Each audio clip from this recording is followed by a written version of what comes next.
Welcome to the session on Xpath for Selenium testers. We know Xpath is very much powerful tool to identify an element.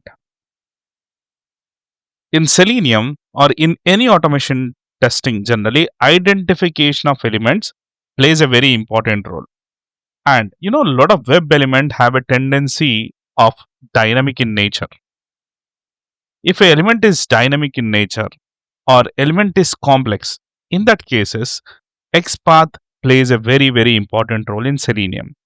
So before going ahead with what is XPath and how it works, first let us see what Selenium talks about XPath. What are the locators we need to use at a specific time? Okay, so let's move on to our Selenium official website, that is selenium.dev. Let's move on to the documentation part.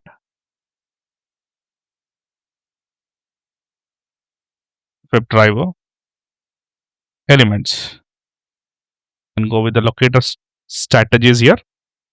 Let's move on to the locator strategies. So here it says some tips on locators. Let's click on that. See, it says that if in general, if HTML IDs are available and unique, use them as a first priority, right? So that is what your Selenium says, that if a ID is available for the element, okay, and that should be unique, point one, okay, and you can use it. Unique and it should static. If it is dynamic, again, that's a problem. So ID should be there for an element and ID should be unique for every session. Okay, see, that's the point. By chance, ID is not unique or ID is not available or ID is there, it's a unique, but it's dynamic in nature, assume that. In that case, we can't use ID. Okay, then what is the best way or what is the second option what Selenium suggests for complex elements? If unique IDs are unavailable, a well written CSS or XPath will work. Okay? So, in this series of videos, we are going to work how to identify a complex element using XPath. Now, Kiran, what is a complex element? The thing is that, is it? So, let us talk about dynamic or complex elements. Okay, what are those complex elements? How they look like, or dynamic elements? What I mean to say, dynamic elements in the sense the attributes or properties of elements values will be dynamic. Okay, like if I click on create new account, here we can see that there is a sign up page and the first name, surname, we have different options there.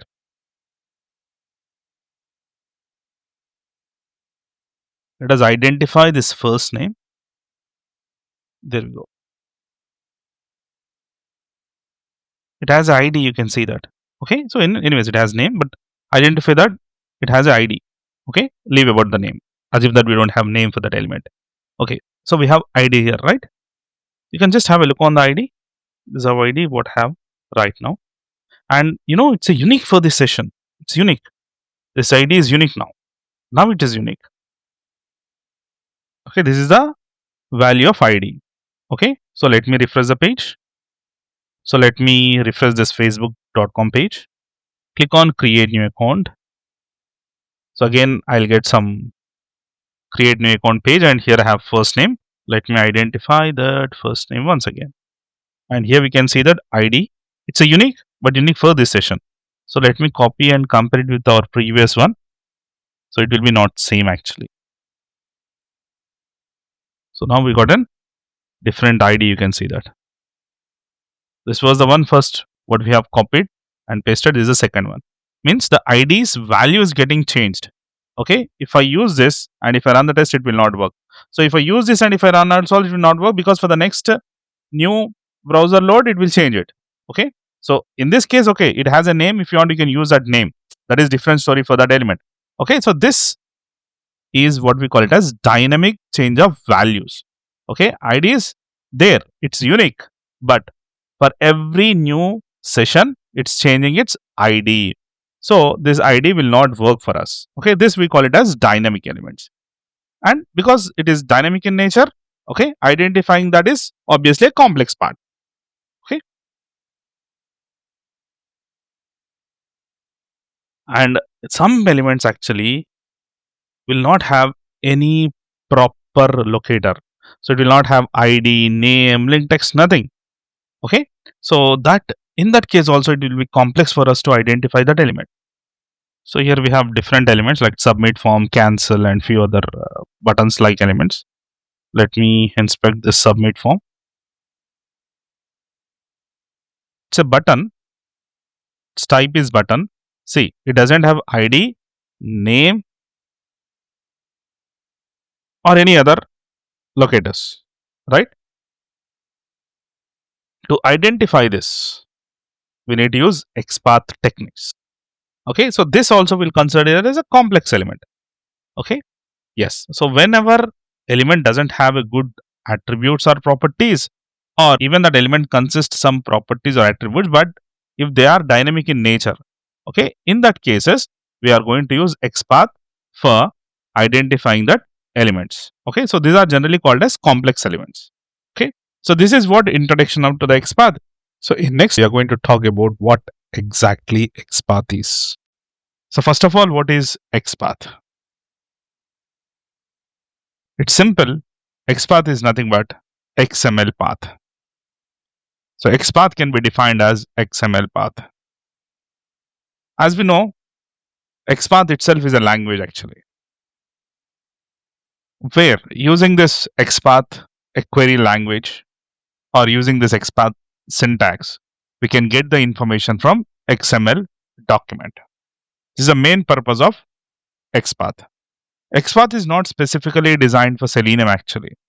As I said earlier, XPath itself is a language which is used in multiple ways. Not only in Selenium, so before the Selenium, we used to have tools like QTP or UFT. There also we used to use this XPath. So technically, it's an query or syntax-based language where using that syntax we can pull the information from XML document. Okay. So normally testers do have idea on XML or HTML actually. So basic HTML idea like a lot of testers will have. Anyways, that HTML, the basic HTML related stuff, I'm going to show you in the class also. Okay, no need to worry about that. Now let's talk about let's go a bit deeper into the XPath. Okay, so the main reason of using XPath in our Selenium is object identification. Okay, so because whenever the complex elements come, the normal locators may not work properly. In that case, we need to use XPath to identify an element. So XPath in Selenium is a technique that allows us to navigate the structure of web element page. Means if you have a web page, okay, using XPath, we can navigate through that web page and identify your complex or dynamic element. That's what your XPath says. Okay. Now, XPath is classified into two types. One is absolute XPath and other one is relative XPath.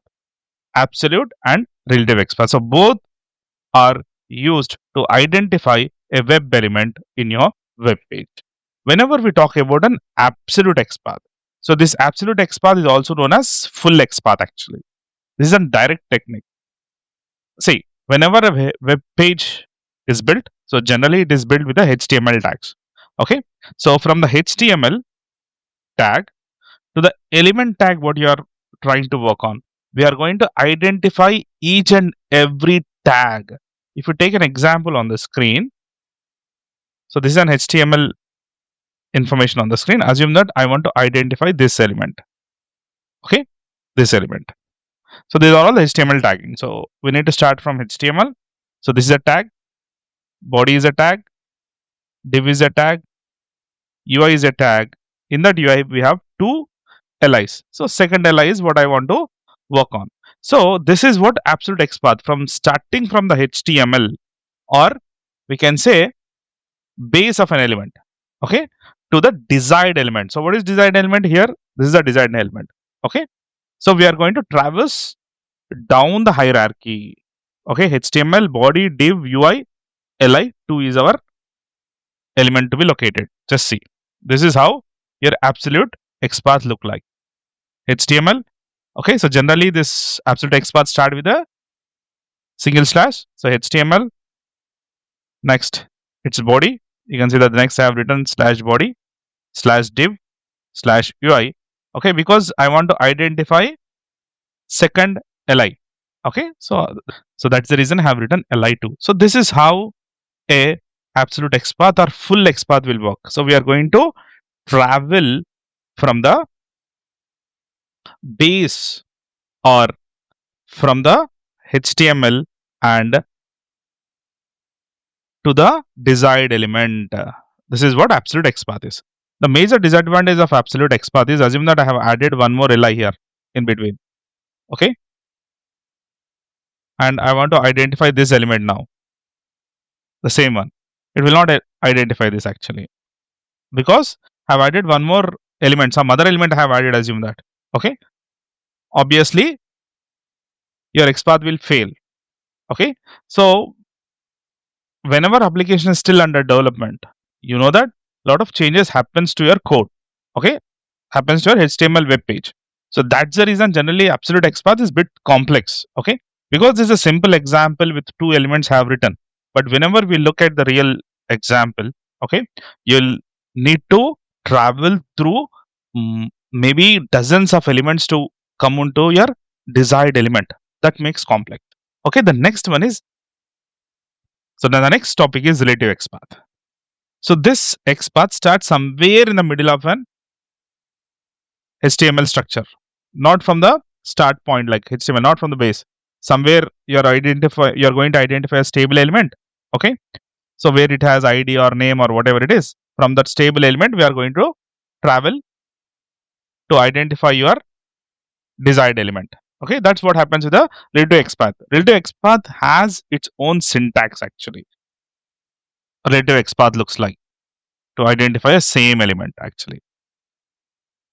So same element we are trying to identify using relative XPath. Okay, so as I said, it starts with double slashes. Here we have double slashes. Div, this is a tag name, and ID is content. Here see, first it has identified a stable element, ID called content. After that, we have moved on to our desired element like UI slash li2. You can see that. So this is how your relative XPath looks like. You can see that on the screen. We'll talk more detailedly about relative XPath. I'm going to explain you each and every syntax of this relative XPath as we progress in. Okay, so this video is just to explain you, like we have two types of XPath. One is absolute and other one is relative. Okay, and most of the cases we are going to use relative XPath only. Okay, if we want to use regular expressions, then we need to use relative XPath. Okay, if you want to use generally Xpath Axes, yes, we need to use relative XPath. So to identify complex element, most of the cases we are going to use relative XPath only in the real world. Okay, absolute XPath will work, but the thing is that if anything changes in this particular line, then the whole XPath may fail. Okay, yes. So in the next video, we are going to talk about basics of HTML. Okay, if you are aware of basics of HTML, you can skip that video. Okay, then you can go with the advanced concept. But just I'll explain you the basics of HTML. Then we'll move on to details of XPath then after.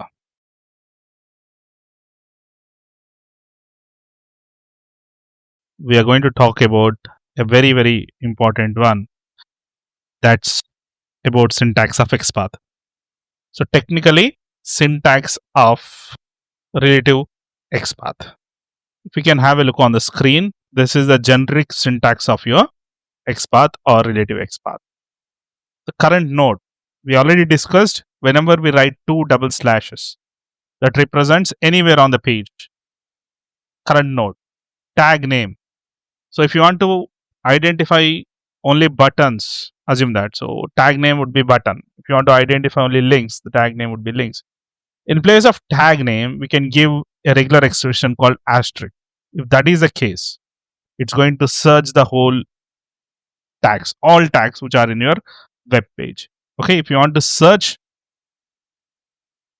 div, then in tag name should be div. If you want to search links, the tag name should be a. If you want to search all edit boxes, then the tag name should be input. So tag name is nothing but which represents what kind of element it is, so that we need to provide.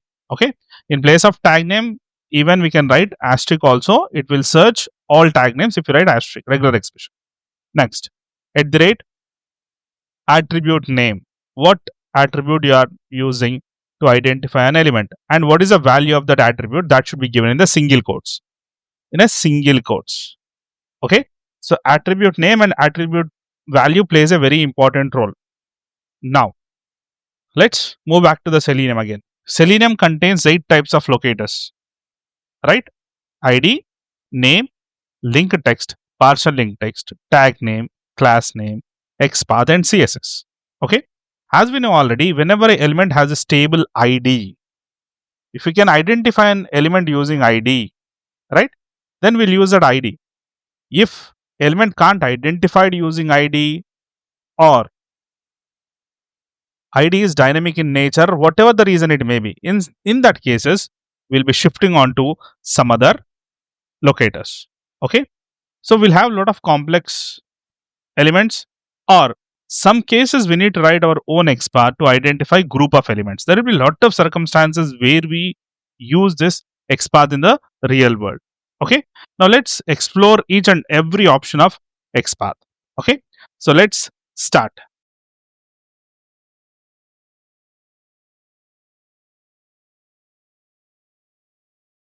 I hope that you have idea on Selenium already. So you know how to identify any element on a web page. Okay. So generally, to know attributes or properties of any element, okay, so we need to use an inspector, right? So which is inbuilt with the browsers called as developer tools. You can just right click on any of your browser of your choice and just click on inspect. A small window will be populated here. Okay. And you need to make sure that you need to be in the elements tab. Click on this icon here and move mouse on to the element what you want to know about. I want to know about this login. Just click on that. It's a link. It says it has a class, it has its reference, it has an ID. Okay. And it has a text called login. So this element content, these are all the attributes. Okay. So depending on the attributes, we can work. So like this, we can know the properties or attributes of that element. So we know it already. Okay. Now let us explore our XPath. So just click on sign up here. Let me inspect these 3 elements. Okay. Username, password, and sign up. So I'm inspecting username. So it has ID, and most probably this ID will be unique, no problem at all. Next, password. Even it has ID, we can use this ID to identify that element. And next one is a sign up button, what we have here. If you can have a look on this, it's an button which says a tag name and type is button. On click register is a attribute and value what it has. Class is an attribute, value is so and so, and it has a text called sign up. Okay. So if I want to identify this element, we don't have any ID for it. Correct? So we need to use our XPath to it. Okay. So what does XPath syntax says? / on your document, provide a tag name, @ attribute is equal to attributes value. Okay. So I'm clicking on Control F / the whole document. Correct. So I can write button or as a tag name, or I can use asterisk. So I'm writing button. In this case, it will search all the buttons. @ what is attribute? What we are trying to use, I'm going to use an attribute called on click and value is register. This is case sensitive.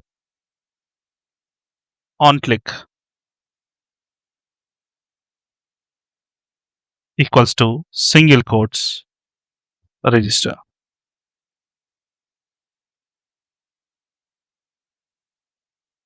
See, why I'm using this, because it doesn't have any other attributes like ID or name or anything.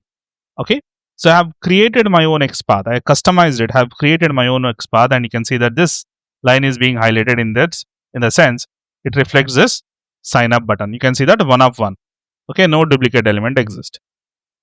Okay, so this is my XPath. So let me write the XPath and I just click on sign up button. It will say that please fill out the please fill out username and password. That is what the information it should provide. Okay. Yes. So this website is demoblaze.com. On this website, I am going to click on sign up. A window will be populated. I am going to click on sign up button now using Xpath what we have written. I have created a project, Java project. Xpath example is a project name which is already added Selenium libraries into this project already. Okay, this is fully equipped with Selenium. Pack 1, right click and creating a new class for you. Xpath example 1.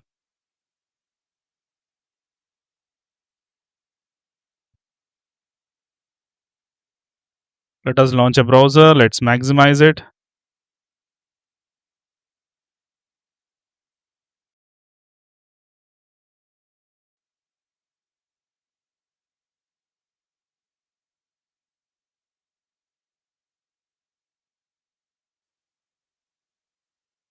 Dot click. It will click on that. Now, I'm not writing username and password. So just I want to click on that sign up button. So anyways, it will display that write a username and password. So I'm just clicking on sign up now. So this is our XPath what we have written. So driver dot find element by dot XPath. There we go. Dot click. So in place of button, I said already, we can use asterisk also. On click is an attribute. Value is register or whatever given by the system that have provided.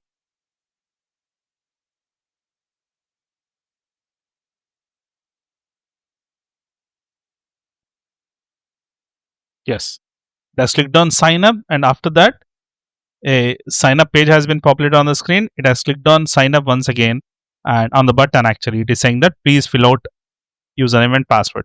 So successfully, we are able to click on that.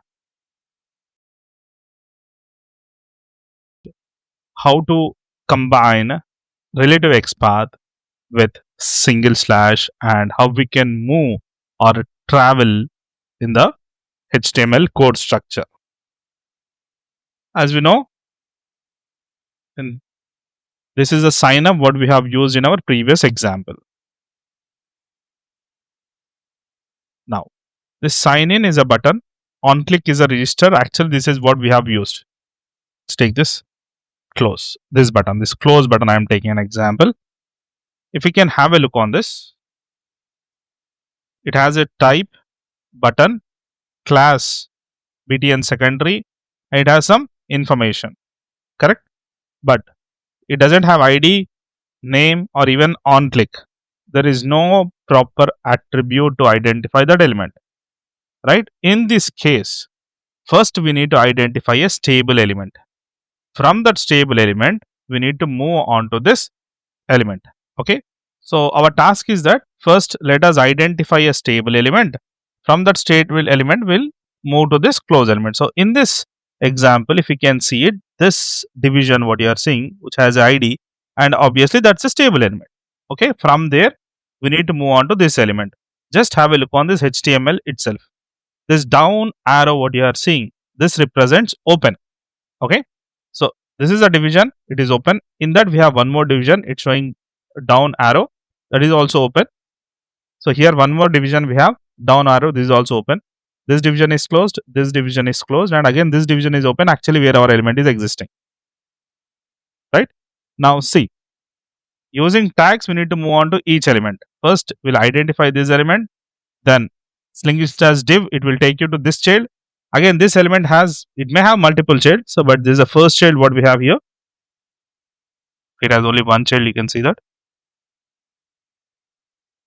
Let me close this. This is a division, this is a main division. If I open it, it has only one child, that is this division. Okay, and it has only one child, this is division. If I open it up, this division has three childs. So this is the child division what I want to move on. Okay, so let's write this XPath.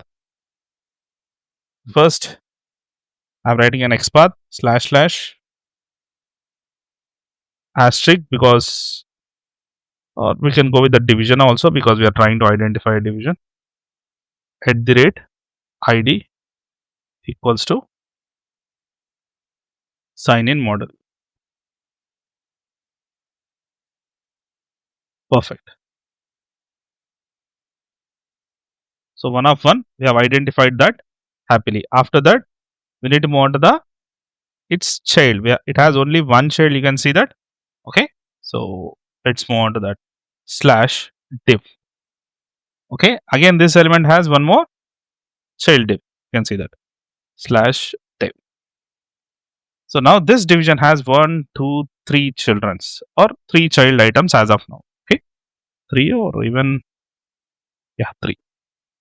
So I need to move on to this third child item. So slash div, because we have multiple, isn't it? In that case, we need to specify to which division we need to move on. Slash div square brackets, right? 3. See, the third division is highlighted. Okay, in that we have 2 buttons. So first we need to move on to the button 1. Correct? This is what the close button what we need to work with. Slash button. So 2 buttons actually, 1 of 2, you can see that. So if you want to have first button, 1. There we go. So that element has been highlighted. Okay. So first we have identified a path using your XPath, using a syntax of relative XPath. I have identified till here. Okay. Then after I am traveling using a single slash to our respective element. Okay. So this is how we can enhance your XPath if required. Let us move on to the one more example of working with XPath, relative XPath. Now let me move on to facebook.com page here. This facebook.com page, after clicking on create new account, I'm getting some pop-up page on the screen where I can create my new Google account. If you can observe it carefully, there are few radio buttons, guys. This is a radio button, this is a radio button, and this is a radio button. So these are the radio buttons actually you can see on the screen. Fine. Now my task is that I need to identify how many radio buttons are there. I need to identify how many radio buttons are there. So let me inspect one radio button. This is the radio button what I am inspecting. Okay. Button, I am inspecting the button. It's an input. Type is equal to radio. Class is equal to some ID. ID is sex. Name is sex and value is 1. Even for the male also. ID, name, type, class. We have attributes here for the elements. Okay. Perfect. But here I need to identify how many elements are there. If I ask you to identify total number of inputs using tag name, okay, so it will, there are maybe dozens or maybe 50, 60 inputs may be there, right? So I'll show you. If I use input, that is not a proper way, isn't it? Right, Control F slash slash. So go to HTML, in the whole HTML document, okay, identify input. There are 45 elements which has an input as a tag name. You can see it here. Okay. So this will not work. So I need to have a proper locator, okay, which is only for this 3 radio buttons. Okay. If you can have a look on this, these 3 radio buttons has a type called radio. Same. That is same for these 3 radio buttons. See, type radio. Even class is also same, but I don't recommend class in this case because type is a proper attribute to use. Okay. See, type is radio. So for all these 3 elements, we have a type equal to radio. Now I can say to the Selenium that go and identify all the elements which has a type called radio, right? So let us write that. slash slash input tag name at the rate type equal to single quotes radio. There we go. One of three elements we have. Okay.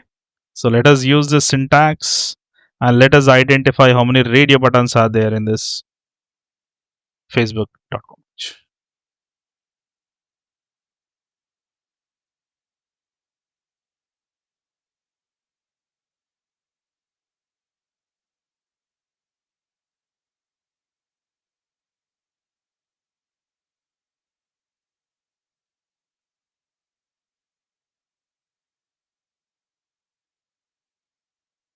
Click on this create new account. Actually, that's a link. Try dot find element by dot link text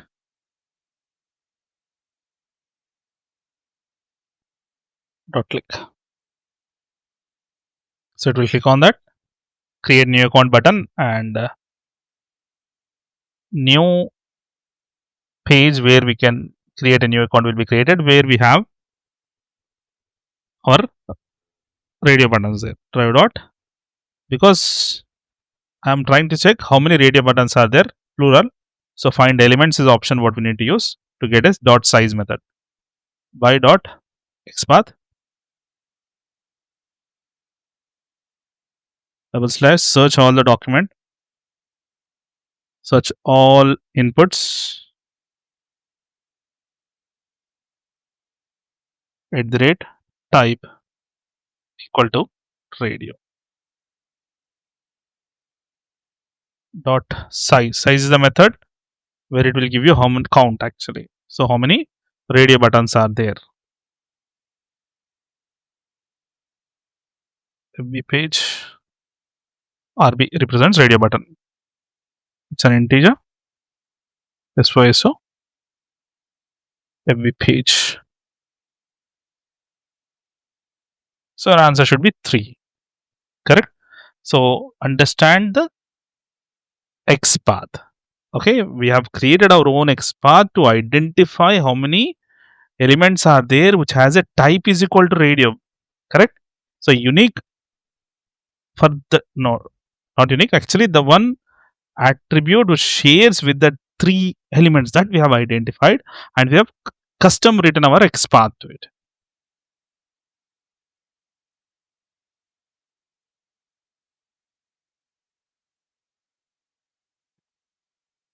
There you go. 3 is the answer. Perfect. Hi, welcome. So in this video, we are going to talk about a very important and interesting topic related to XPath again, that is using regular expressions in XPath. So generally, using some attribute, we have identified some elements in the XPath.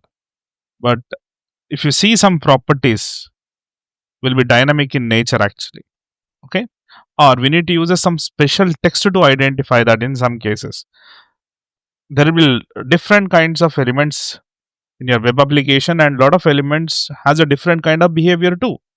Okay, you need to understand the behavior of it, and we need to use an appropriate regular expression to identify that particular element. Okay, so this is bit advanced concept like using regular expression in XPath.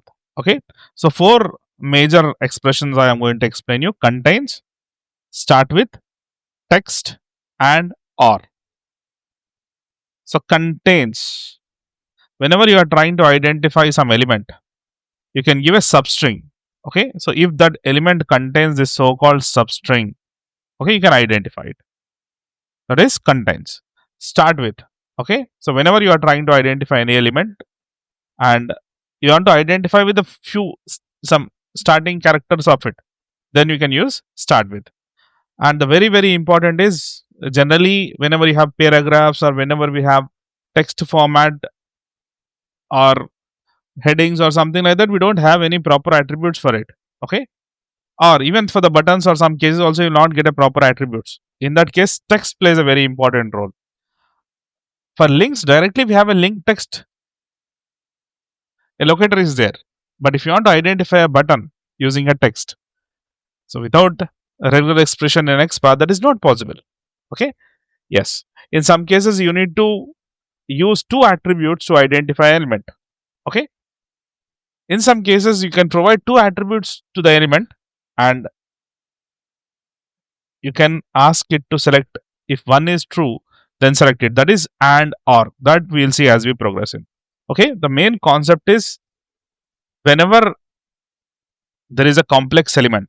Okay. In that case, we use this regular expression. Okay. So let's see. I'll show you a real time example and we'll try to figure it out how to work with that.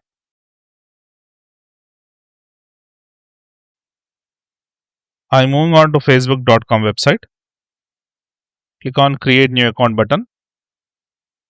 And here we have first name, surname, right? So we have some fields here. Let me inspect first name.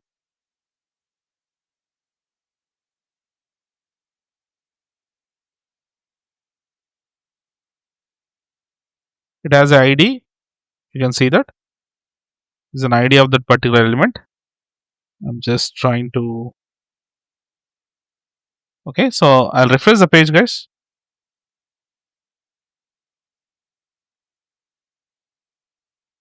Let's go back and click on create new account once again. So this page again populates up.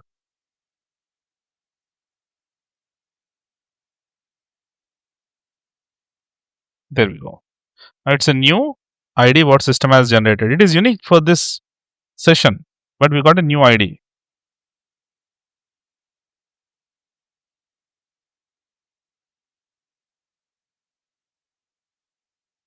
This is what the ID is generated. In this case, ID of element is dynamic. Whenever you refresh, we are getting a new ID. So it's a dynamic element, but it is following a pattern. Correct? So if we can see that it is following a pattern, right? U underscore 0 underscore 8 is common. Correct? So after that, it is generating like few text like MK, BX, and so upon like that. So I can say that identify an element which has an ID and which is starting with so and so. If it starts with this, that is enough. That is enough. So after that, whatever the text we have, no need to worry about that. Okay, even you can use contains also in this case. Correct? So this is how a regular expression can be used. Okay, so let's try to do this.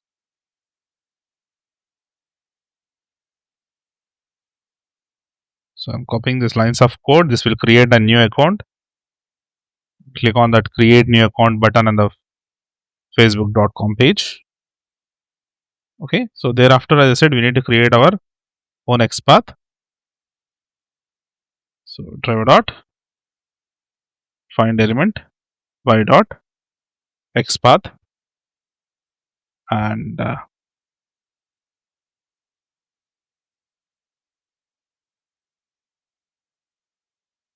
we need to use contains in this case or starts with or contain, anything can be used in this case. Okay, so just I want to identify an element which has u underscore 0 underscore 8. That's it. If that is available, okay, so then we can work with that. So I'm using contains here. So this is the syntax.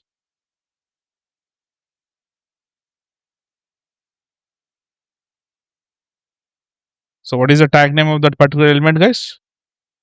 Input. It's an input box. What we are trying to identify. Input box contains what is attribute? ID. Okay, comma. What is substring you want? U underscore 0 underscore 8. Okay, this is your XPath.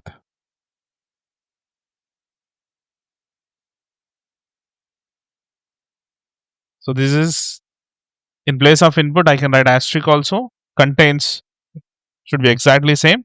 And this is attribute. And this is substring what you are trying to give, that is value.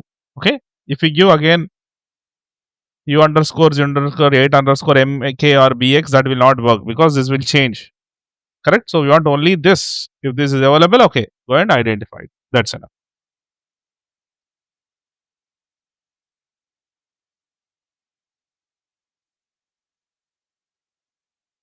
dot send keys. So just write, I'm writing my name into it. So using a part of a text or using a substring, I'm trying to identify that particular element.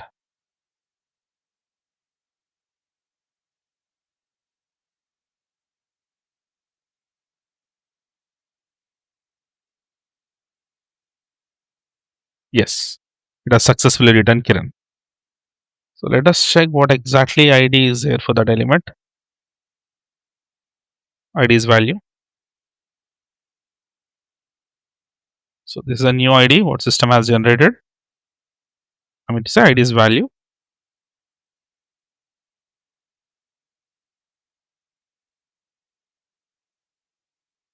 There we go. So because u underscore 0 underscore 8 is containing in that, because I said if it contains u underscore 0 underscore 8, work with that. Okay, whenever this kind of elements exist, then we can use it. Yes, in the real world, we have this kind of elements also.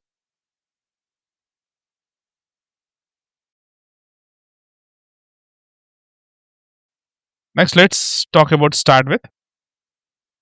So let's have a look on one more regular expression. Just move on to a website, Kiran Testing Academy slash Xpath.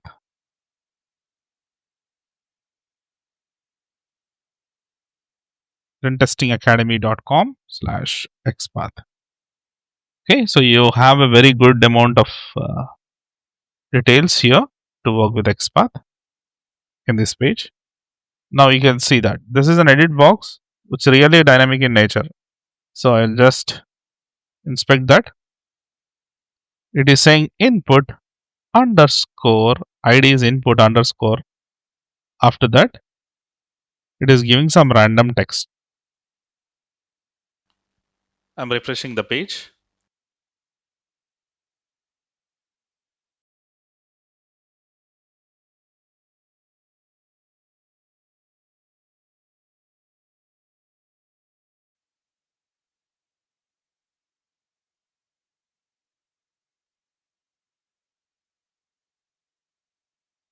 See, the first part input remains the same. The other text is randomly changing. Right? So I can identify that element using this ID called input. Okay, so whenever a element starts with an ID called input, identify that. Okay, after that, whatever the text is there, we are not worried about it. Okay,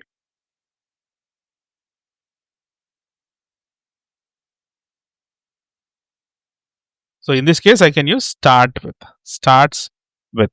Okay, so first let me explain you the syntax before going ahead.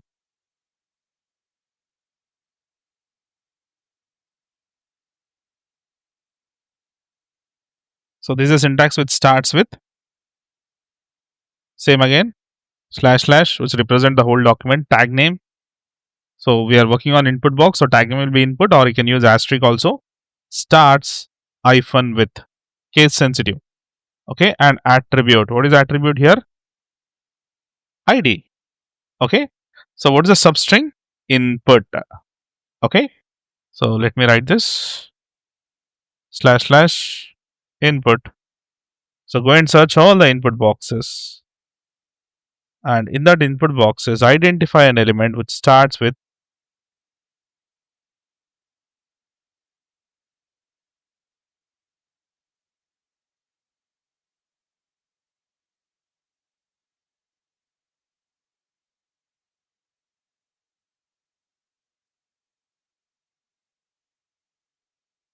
attribute is ID in this case, and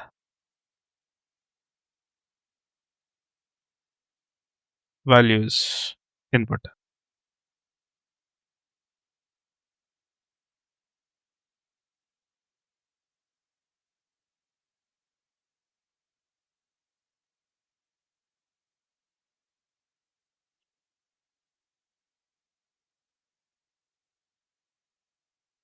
So this is a syntax.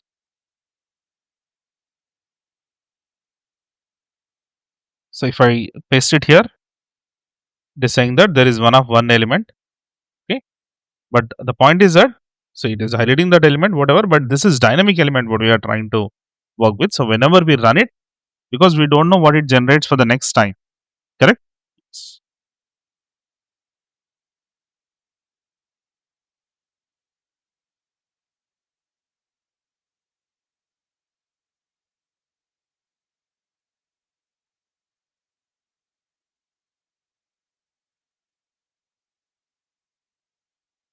HTTP colon slash slash Kiran testing academy.com slash Xpath. Okay, so that will take you to that specific website. There, driver dot find element by dot Xpath. Provide the regular expression what we have created just now.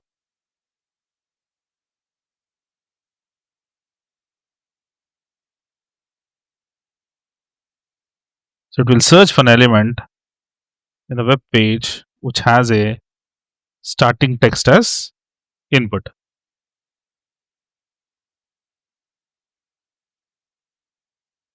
So just I'm entering my name into that particular box.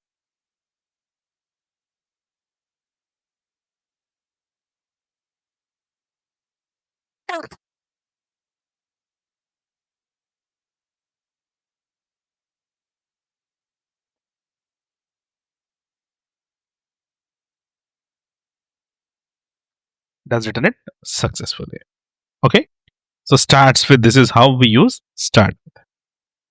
So one of the famous regular expression. Next and very important one more regular expression we have, that is text. Yes. So I'm saying it's very important. Why? Because generally we'll see a lot of elements which has only text actually. It will not have ID or any other attribute. If it is a link, I can use link text. Correct? But what about text? It contains that there is an element which contains only text of it. Yes. So in that case, this is very handy to identify that element. I'll show you. Have a look on this. Demo Blaze is a website. What we have? Just go to Demo Blaze homepage. This is the homepage of the Demo Blaze. So let me click on this login. So here we have login. So let me inspect that element.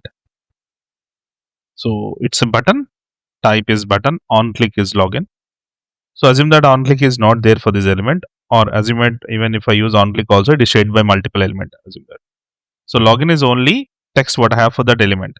If that is the case, I can use text. Slash slash represents whole page. Tag in the sense you can give the tag name or asterisk text. And what is the exact text we need to match? That exact text we need to provide. So tag here in the sense button, and text is itself is text, and login. It's case sensitive, guys. It's good if you copy it.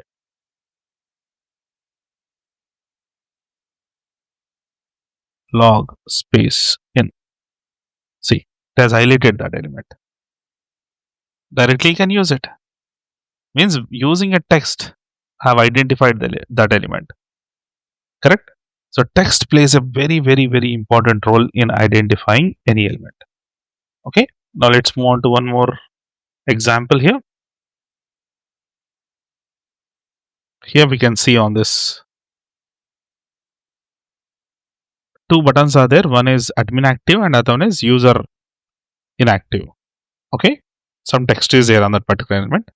Okay. And this is an attribute of that particular element. Button, class is button, data type is admin, role is admin actually, data status is active. It doesn't have any ID, doesn't have any name or anything, just it has a text. Correct? So using this text, we need to identify that element. Slash slash, it's a button.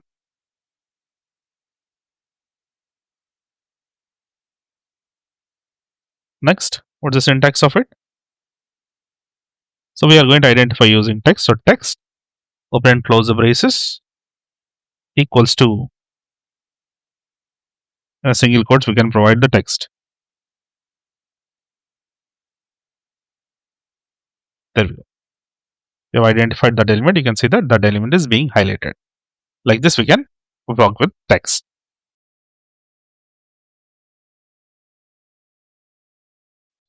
Now we are moving on to a very important regular expression or an operator called or and. These are the two powerful operators to identify element using logic. Okay, so that's the reason we call them as logical operators or and. Okay, so we can combine conditions. Depending on the conditions, it will try to identify the element, single element or group of elements.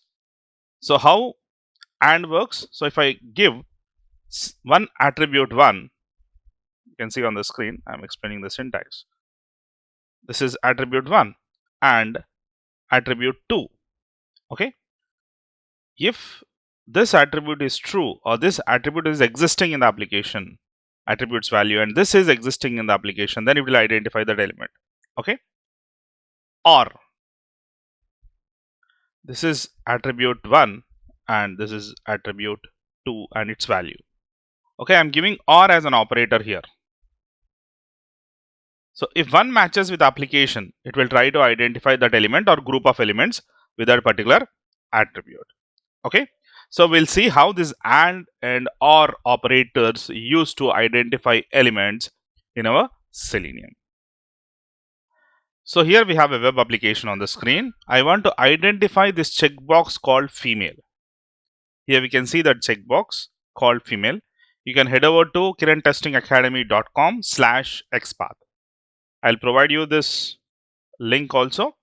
You can just move on to that particular link, and our agenda is try to identify this checkbox which has text female. So let me inspect it and now see the properties of it. It's an input as a tag name, type is checkbox, gender, name is gender, and value is female. Now if I want to identify that element, if I give name as an attribute, it doesn't have ID. If I give name, it will not work because there are multiple elements which has a name equal to gender. We can see that even for the male also we have name equal to gender, name equal to gender. So this will not work. Kiran, can I go with the value called female? It may not work in that case too, because see here also have a element which has female as a text. So we'll try to identify this element with a female. Okay, let's do, and let's see what are the challenges and we'll try to cover it up. So value called female. Okay,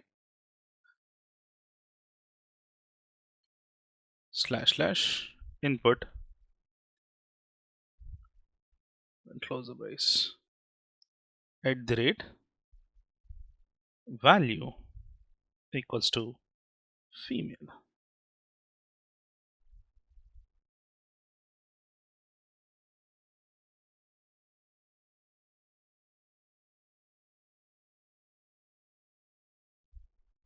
Now you can see that one of two, we have two elements with the properties what I have provided. So what are those? See, the first one, it is already being highlighted, the element what we are trying to work with. And here we can see that there is one more element. Let me click on this down arrow and see here. So I can't identify this even with value also.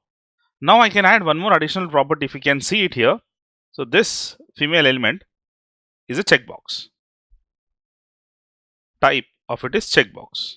Okay, and for this female element, what is here? Let me check that. And here we have type called radio. So there is differentiation in the type. Now I can say that go and identify element which has a value called female and operator I'm using, and as well as which has a type equals to check, what is it, checkbox.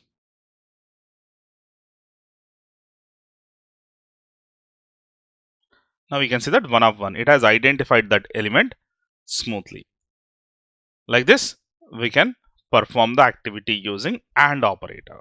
Okay, so it is identify using these two attributes. These true attributes and its values are true. Only in that circumstances it is going to identify the element. Some cases single attribute or single properties value may not be sufficient to identify an element. In that case, we can take multiple like this. Okay.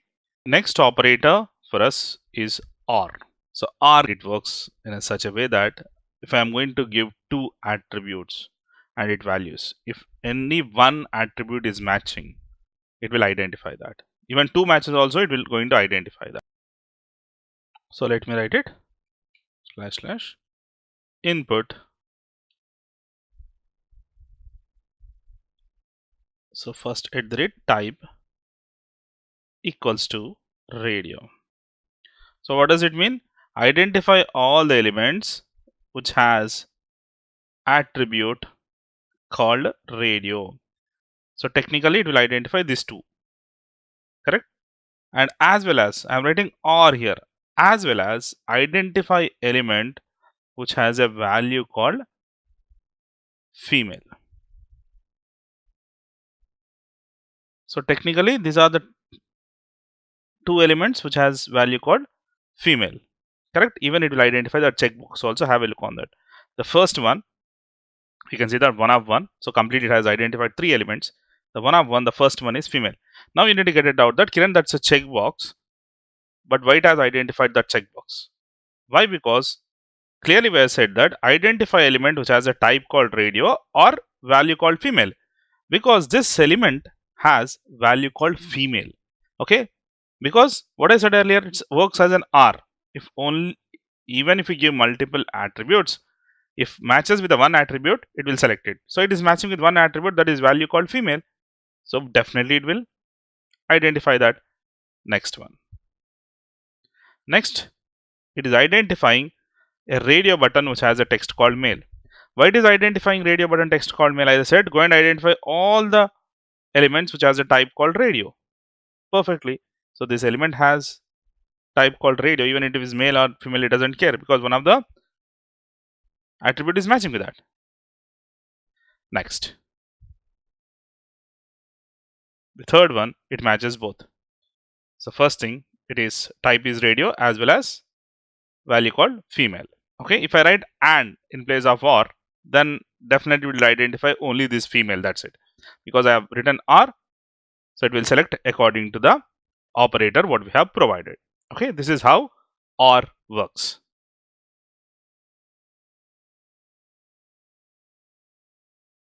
Now we are moving on to the very advanced concepts of identifying element in Selenium. So that is using Xpath Axes. The name itself is indicating axis, Xpath Axes. So the logic of this Xpath Axes is, the first thing, assume that we have two elements. One element we call it as stable element and other one is reference element. From the stable element, we'll try to move on to that reference element and we'll identify it. Okay.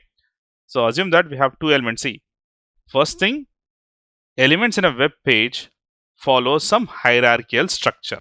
That is the first thing what we need to remember.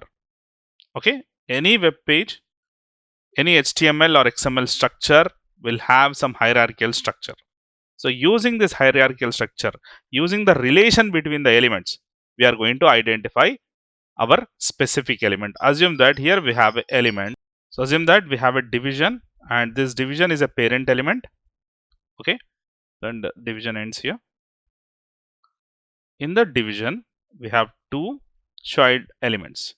Okay, so here div is parent, it starts here and ends here. In the div, we have two child objects. Okay, so these two considered as siblings, correct? So now assume that this first sibling has ID, name and everything, but the second sibling has insufficient locators. Hard to identify this dynamic complex element. In that case, so this sibling or this first stable element, we can identify it. From there, using the hierarchical structure, from there I can say that, okay, there is a sibling for me, go and identify it. Okay, taking this as a stable element, okay, we are going to identify our target element. This is called Xpath Axes. Okay, Not only sibling, from parent, child, ancestor, like there are many options available for us. The logic is first identify one stable element in your web page. From there, move to your targeted element in the hierarchical structure. Okay. Yes, let's see how it works. Very interesting. So when we use Xpath Axes, as I said, whenever we have no stable IDs and structure is dynamic, we can only work when these elements has a relation between them. Okay. If element doesn't have any relation between them, then it's complex to identify it. Okay. Basically, tables, nested menu, forms, complex elements, everything can be identified using this XPath structure. Now, as I said, there will be relation between the elements. Okay, to identify an element, first table element and move on to the targeted element using its hierarchical structure. So, what is a hierarchical structure for this? We have relations called ancestor, parent, sibling, child, and descendant. Okay, let's see how it works on. Now, let us understand relation between the elements using a simple slideshow. After that, I will show you HTML code wise relation also between the elements. Okay, this is just to explain how the relations will happen. So generally our concept of XPath Axes is we have a stable element or identified element. From that we are moving on to the targeted element. Correct? As a stable element, this is a stable red color mark what you are seeing on the screen. So this is a stable element, and in the code actually we have a parent for this stable element. Okay, now what is the relation between these two? So parent and child relation, isn't it? So now assume that in this particular case, stable element is element what we have identified and parent element is a complex element.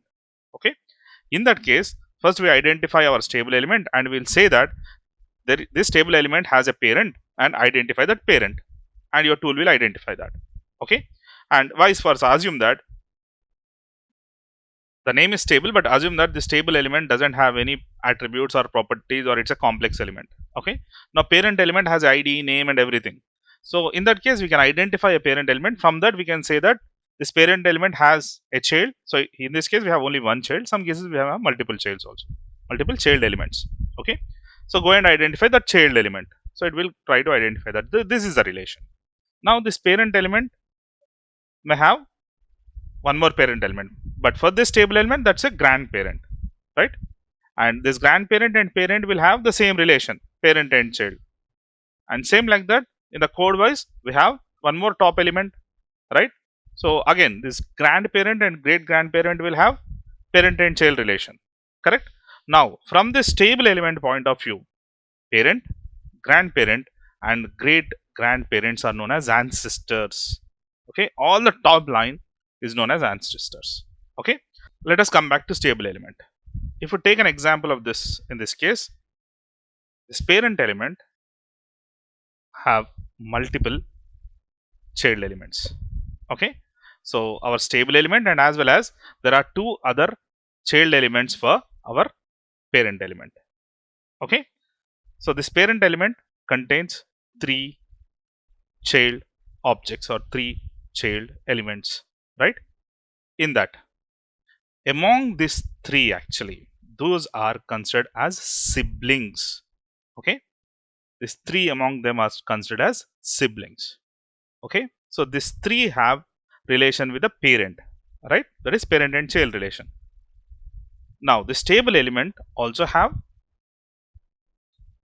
few child objects, right? All the child objects among them are known as siblings. Correct? These child objects do have again a structure, again a hierarchy, again a grandchildren elements. Correct? And from the stable element point of view, okay, then next generation is known as descendants. Descendants. Okay, these are all known as descendants for the stable element. So this is how it works, and this is how a web page is built actually. A web page will have this kind of relations that I will show you in a code wise also. I will take a simple code, okay, simple HTML, and in that we'll have a look on as we progress in. So syntax for all XPath Axes I have given here. So whenever we give child, so it will select child nodes. Whenever I say descendant, it will select all the descended nodes. Parent, okay, it will select a parent node. Ancestor, it will select all the ancestors. So siblings, following siblings and preceding sibling in a code wise.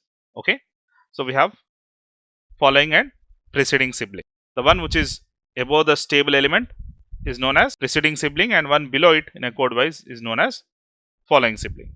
Okay, we have following, preceding, self in the sense the current element. Okay, descendant or self in the sense current node and as well as all the descendants.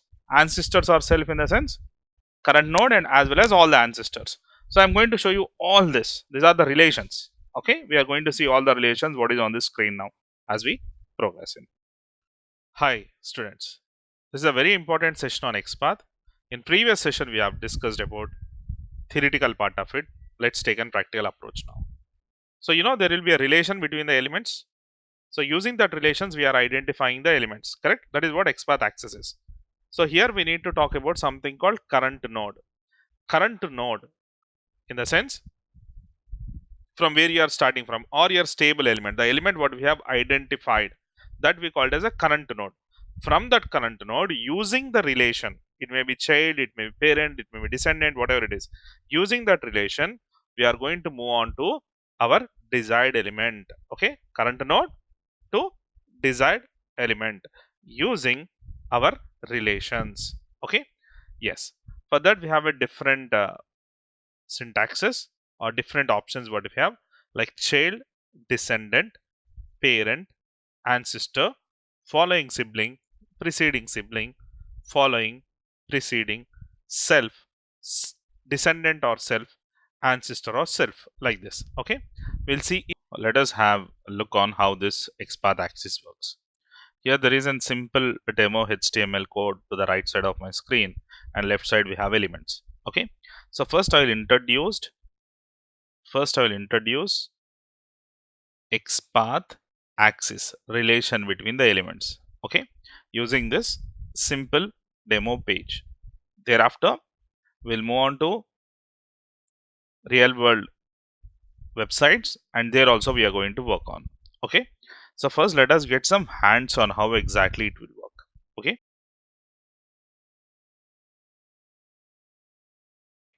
so first relation is parent and child relation. Let's have a look on that, how parent and child relation work. If we can have a look on this HTML on the screen. Okay, so this is your main division, main content. In that we have 1, 2, 3 child items. So I'm moving on to the second child item. Again, this second child item contain 2 more sections in it. Okay, so now as I already said, current node. So in this context, my current node is this one. Okay, ID called content section. So first let us identify my stable element or current node. Slash slash @ID equals to value in a single quotes. This has identified our current node. From that current node, let us move on to the child.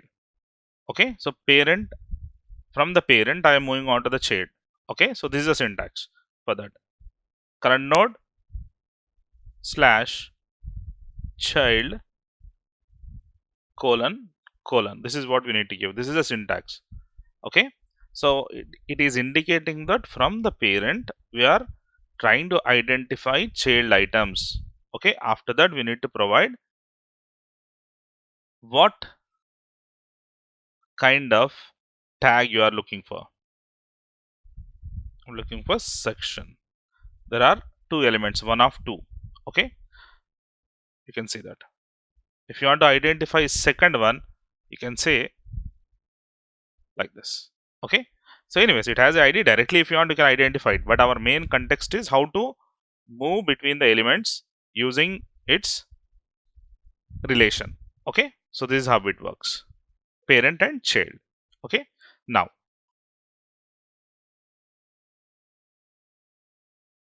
from the child, let us assume that the child is our current node now, or child is an identified element. From that child, let us move on to the parent. So ID called services is what I am trying to have a look on.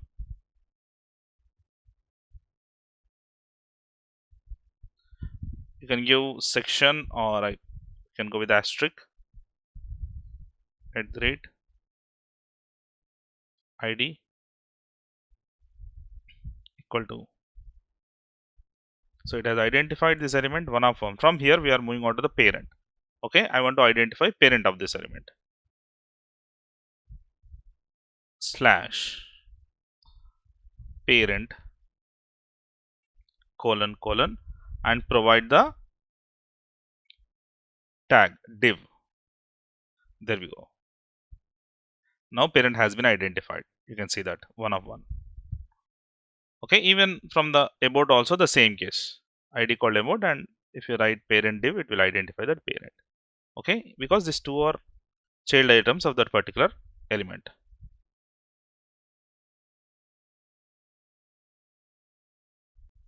So now next example. Let us see how ancestors will work. Ancestors or ancestor node. So first let us identify the current node. Here this is the current node, ID service, what you are having a look on, services 2. So let me identify that element. Actually it is pointed to mobile testing. Okay, so this is 2.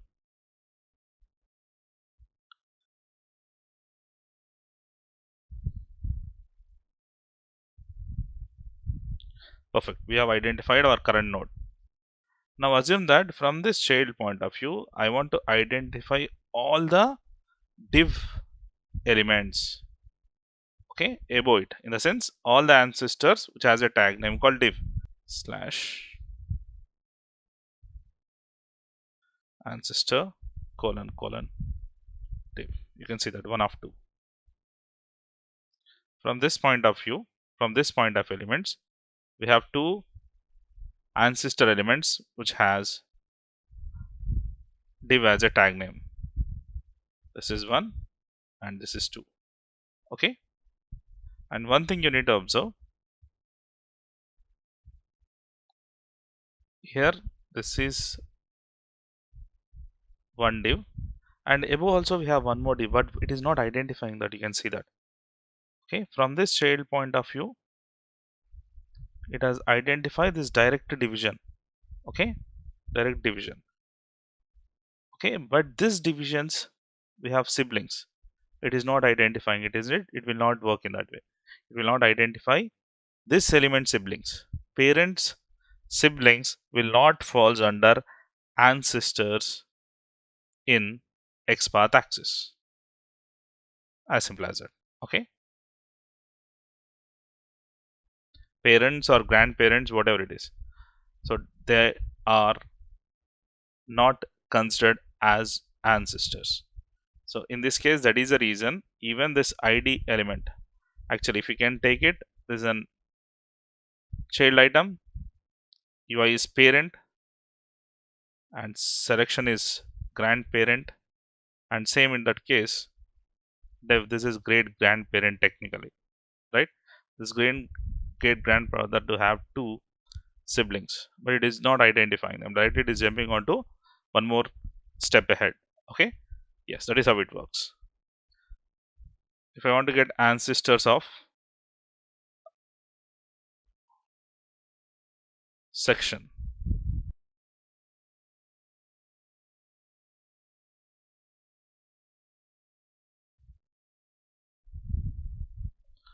again in this context also, just have a look on this. From this element, I'm asking go and identify ancestor section. Okay, so this is parent. Okay, and in that grandparent is section. It has identified that obviously, but technically again this grandparent do have a sibling, but it is not identifying that. You can see on the screen. Okay, it is saying just one of one. So that is how ancestor will work. It will identify all the top level like parent, grandparent, great grandparent, and so upon like that. Direct ancestor. ancestors. Let us talk about descendants. So let's move on to this main container, ID called main container. It's a div.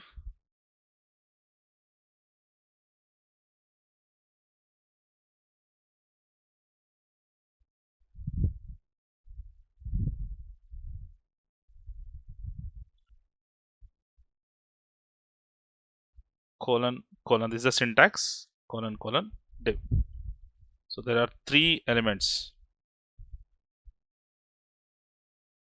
Let's see what are those. So this is one division, what you are seeing on the screen from the parent. This is what our stable element or identified element on the screen. From there we have asked how many descendants divs are there. Okay, so all these childs are technically descendant divs. You can see that. Okay, now I want to check how many descended LIs are there. LI. So in complete that particular section, it will identify how many LIs are there. There are 4 LIs in this particular section. Okay, so first I have identified our stable element. This is our stable element on the screen. That is nothing but your current node. From that current node, I want all the descendants which has a tag name called LI. Okay, so it says 4 elements which has LI. Okay, but I want to identify this ID called services. Okay, ID called services, understand it. Okay, in that case, this would be the first LI starting here, ending in here. This is the second LI, tag name starts here, ends here, and this would be the third one. See, so LI of 3. So it has selected service 1 like this. Okay.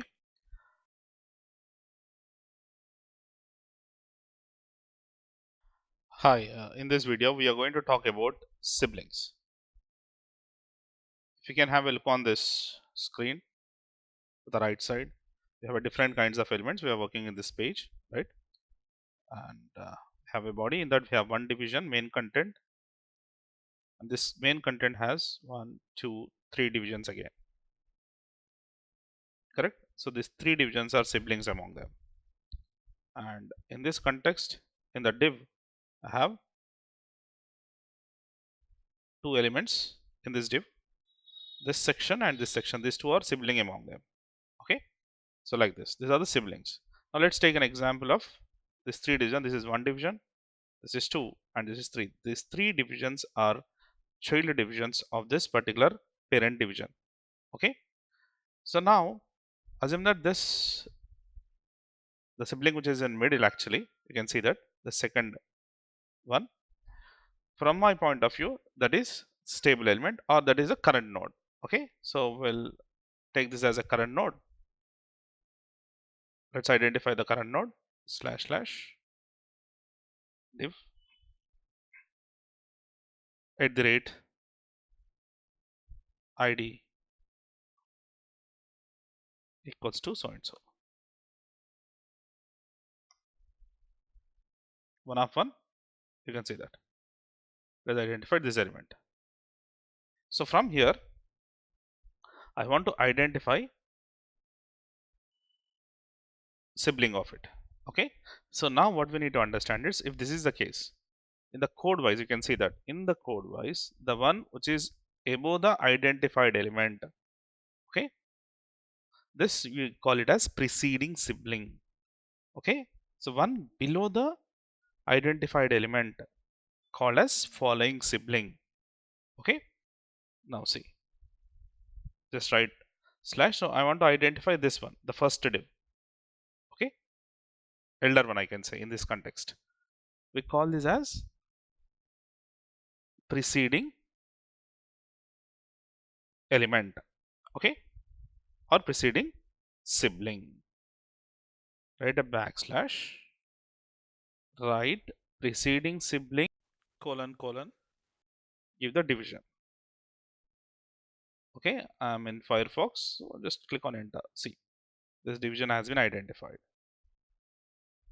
Okay, so this is your stable element and this is your targeted element, right? So if you do the same thing from footer section, this is the third ID, and if you say preceding sibling, it will show two preceding sibling for it. So I'm taking this context, footer section.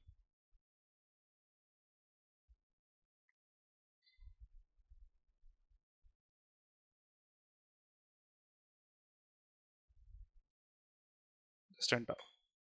So it has one of two, you can see that. So in this context, it is displaying two elements, the first and the second one. Okay, you can see that. It's the first sibling, and is the second preceding sibling. Now, if you want to identify this, the middle one. Okay, if you want to identify that middle one, so what is the number what I need to give? I need to give number 1, not 2. It will not count from the top actually. Okay, so this is our identified element. This is the first preceding sibling. This is the second preceding sibling. That is how it works. If I write div 1, it will display,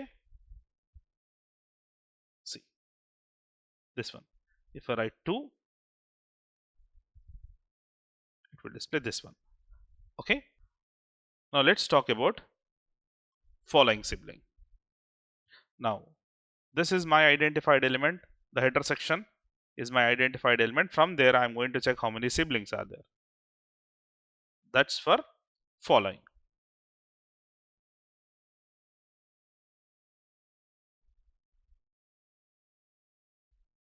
Following hyphen sibling colon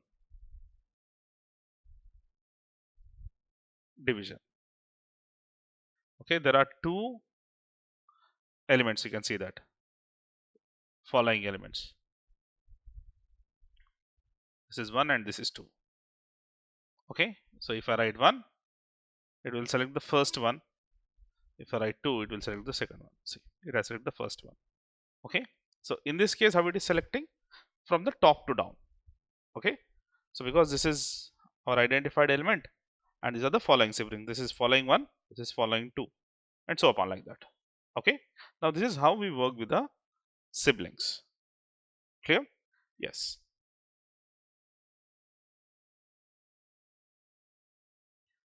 So we have discussed about child, descendant, parent, ancestor, following sibling and preceding sibling. Now we'll talk something called descendant or self, ancestor or self. Okay, so now let's talk about ancestor or self. Ancestor or self. Okay, now let us understand the concept of ancestor. So if you take this as a stable element here, what I am seeing, okay, content section or any of this division. Okay, first I'll ask ancestors of that particular element. Let's talk about ancestors which has div as a tag. Okay, so this is my stable element.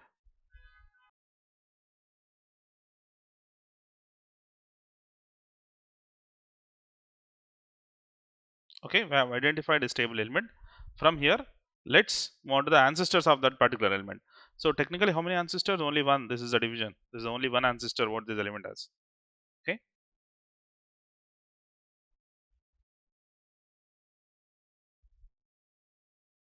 ancestor colon div. It will show one of one because we have only one element. Okay, if you have multiple elements, it will display that. Okay, so this particular idea has only one ancestor.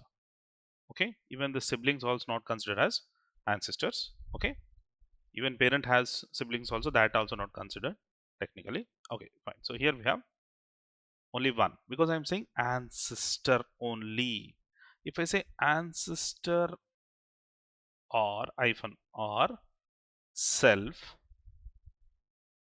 okay,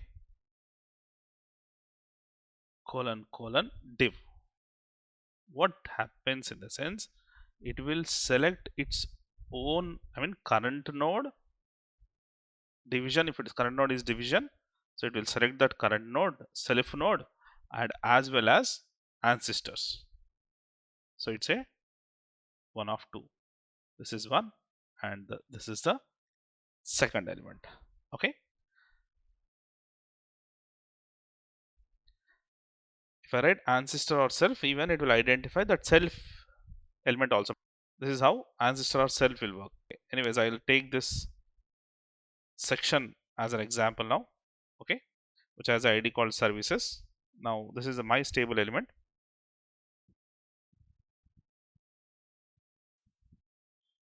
Okay, this is my stable element. Now from this, if I say div ancestors, okay, so technically this element has a parent. This is a div. Okay, it will identify this as ancestor, and as well as this element also as an ancestor. Okay, it will say 2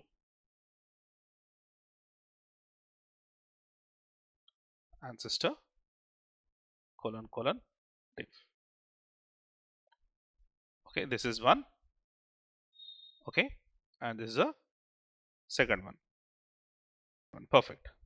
Now if I say ancestor or self,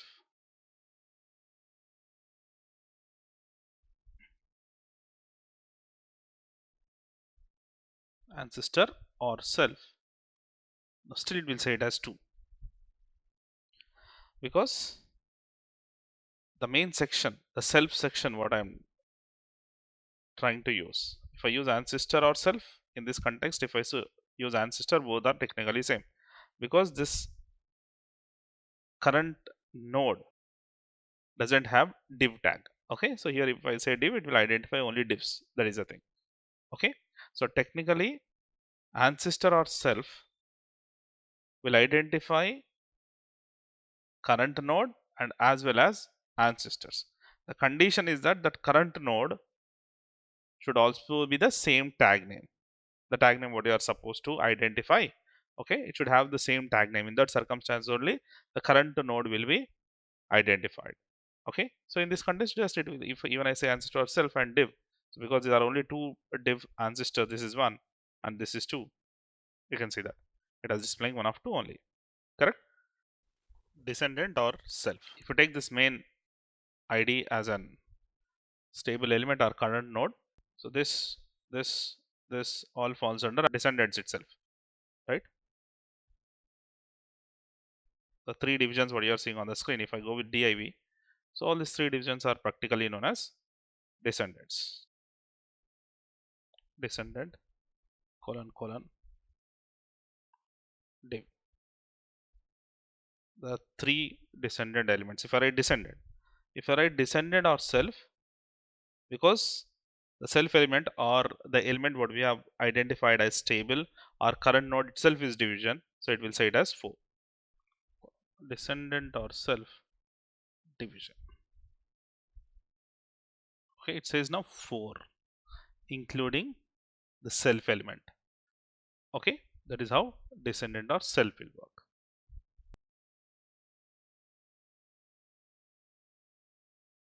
Hi dear students, in this video we are going to talk about one of the most important and bit complex and mostly commonly asked interview question on preceding.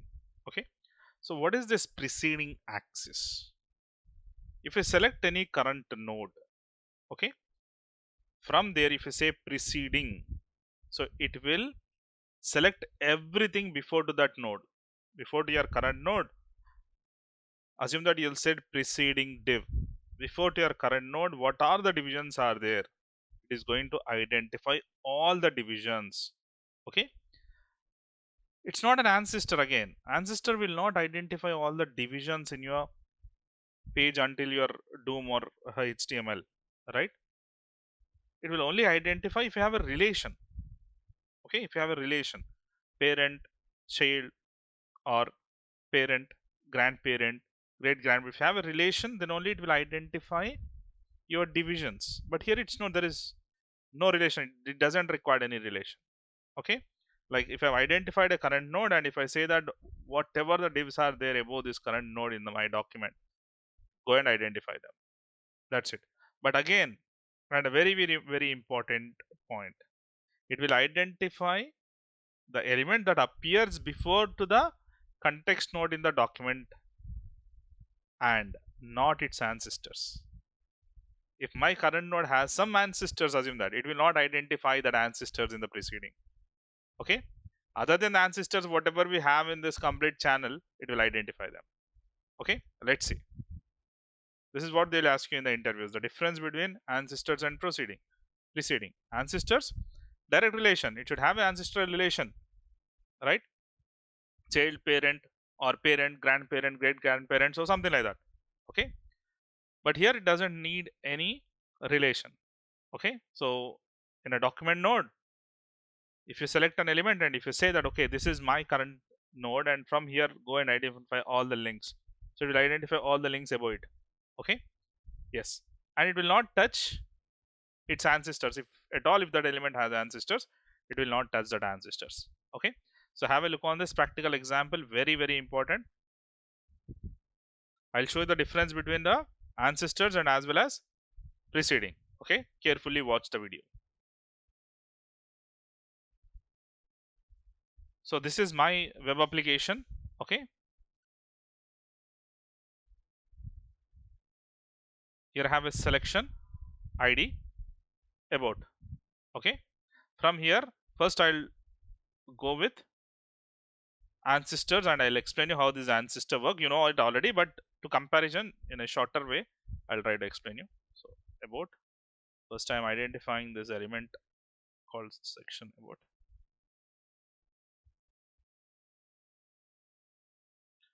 At the rate id equal to so and so element. Perfect. So it has identified this element. Now if I say ancestor div, so it will identify this. This is a direct ancestor, right? This div. It will identify this div, and as well as this has a parent. Here we can see it will identify that. This two will be identified technically. Slash ancestor colon colon div. So one of two, you can see that this is first one and this is the second one. It has identified those two. Perfect. Now let's have a look on this. If I say preceding div, identify this. So people do think that, Kiran, you said preceding div means all the divs above it. Okay, so all the divs above this context node, in the sense from this here, what I have selected this one, right? So from here I have said all the divs above it. Okay, so people think that, okay, this is one div above it, it will select that. This is one div above it, it will select that. It will one div select it. That will not happen in the preceding. Okay, it will select all the above divs, but the case is that the divs should not be ancestors for that particular element. Okay, if you take for this id, this div is an ancestor, it will not select that. Okay, and here this div also ancestor. Okay, this is parent and this is great grandparent, or this is parent and this is grandparent. Okay, now this parent has some siblings, so siblings doesn't falls under any ancestor, so it will identify only this division. You can see that only that division will be identified if I write preceding.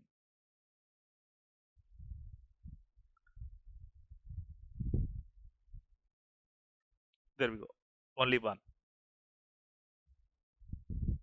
Clear? This is how preceding works. So let us identify an element in this web page.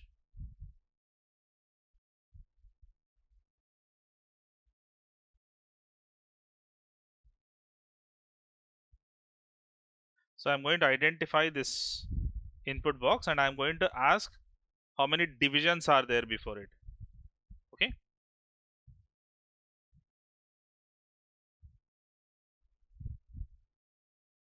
first let us identify the slash slash input, or asterisk you can take it,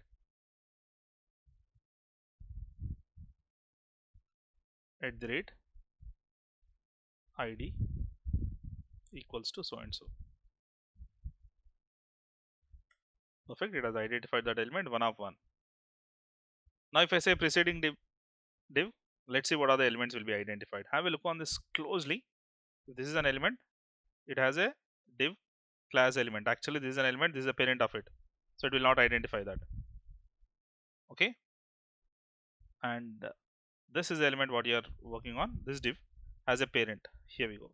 Even it will not identify this exercise section also. This is a division. Okay, and above we have one division here. You can see that it will identify this division because it doesn't have any parental relation with this. Correct? It will identify this division. Even this also doesn't have any parental information. Okay, even it will identify this division. Okay, but it will not identify this division because it's a parent for all these divs, including our div. Correct?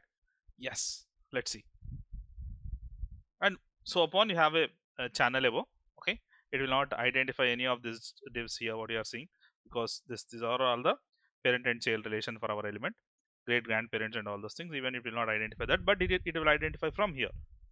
Okay, so let's have a look on this slash preceding div. So 1, it will come from the top. The first one is 1. Okay, so let's move from our identified element to 23rd is the first one. So, okay, so this is actually the element what we have identified. See, so this is the element what we have actually identified. Have a look on this. Close observe this. Okay, this is the element current node. So I said go and identify all the divs above it. Okay, so just there is a div above it. It is not identified because it's a ancestral. Okay, parent, and just above it grandparent. No, it has not identified that too. Okay, and here we have one more div. There is no ancestor relation with this element actually, so it has identified it.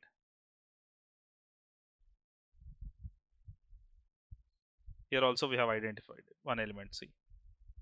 Okay, so it will not identify this one. It will skip this because that's a ancestral for our element actually. So this one it will not identify that. You can just check it.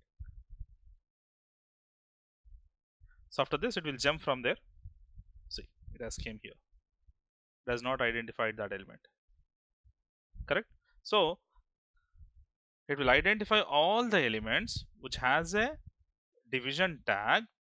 Okay, above our context node, but all it will identify all. But only thing is that if that element has any parental relation with the other divs, it will not identify that. Other than that, it will identify all. Actually, it has identified 23 elements. 23 divs are there above our element. Okay, excluding of ancestors.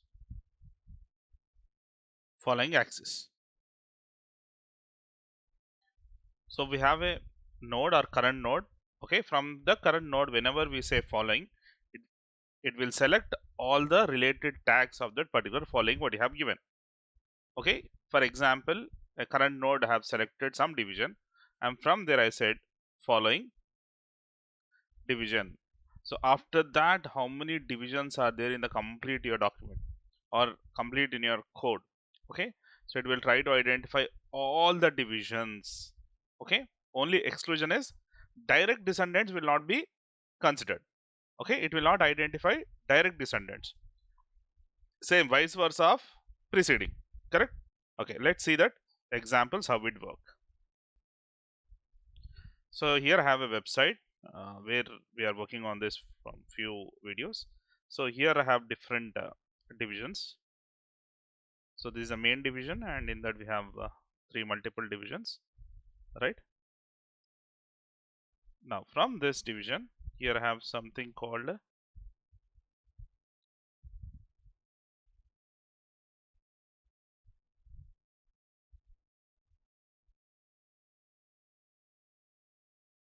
element which has a link.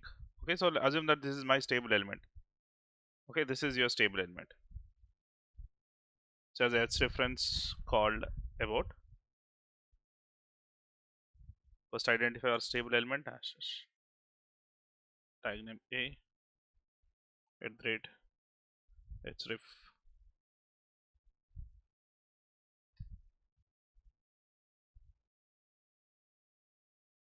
with red href. There we go. It has identified this element. So actually this is there in our first division of these three child divisions. Here I have 1, 2, 3 child divisions of this particular main division. Okay, this is the stable element. So after that, so I have multiple elements, isn't it? After that, if I say how many divs are there, how many divs are there? So from here, so this is one div, this is one div. These are not direct descendants of this element, right? Those are not direct descendants. Okay, so technically it will identify. If it is a direct descendant, it will not identify in that case. Following colon colon div. The two division. This is one from the top. This is two. Like this. Okay. If I say from this stable element, the stable element. Okay, and here we have UI. In that UI, we have two LIs. This is one LI. This is one LI. Okay. See. So this is what we have identified technically from here. So after this, how many LIs are there that I want to identify? LI. This is sibling actually, correct? It is not a descendant technically, so it will identify that. This is one, and somewhere in this division 2, we have one more here, and this is 3, like this. So all the LIs down line, it will identify them. Clear? Perfect. So now let's take one more example. Okay, so here I have different elements again. So I have 3 sections.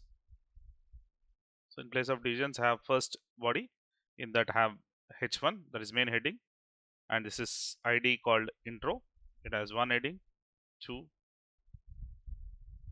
Okay, and so on like this. So just go through this HTML, you'll understand it properly. So I'm identifying this element. As of now, this is my stable element. Understand it. Okay, so this is my stable element or current node. Okay, very important. Just have a look on this. ID is intro.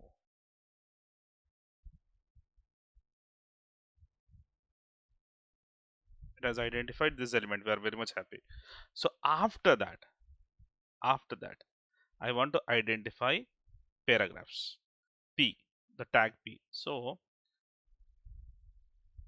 following colon colon, I'll write P, but just it's a task. Try to understand this concept. Okay, so just it's a simple task. Okay, I'll pause here for a few seconds. The code is open for you.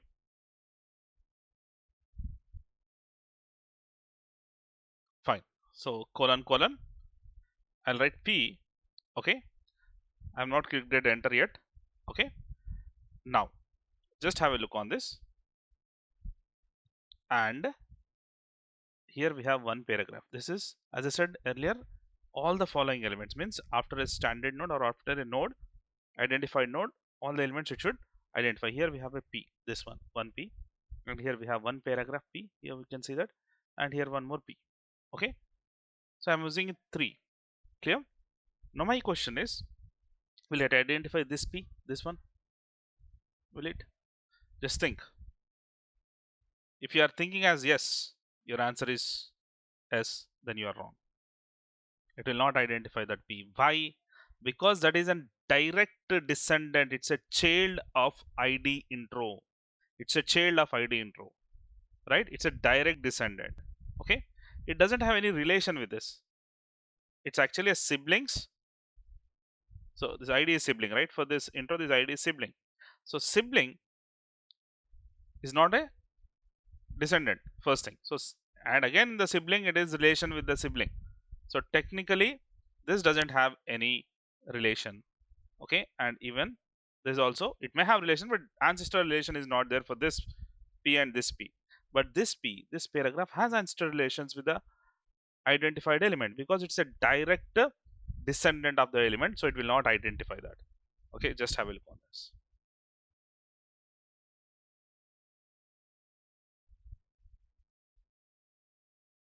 It has identified only this two paragraph, not that one. Okay, even if I say h1 also, it happens the same thing. Only one here we have, so it has identified this, but it is not identifying this h1. Clear? This is how your following will work. Clear?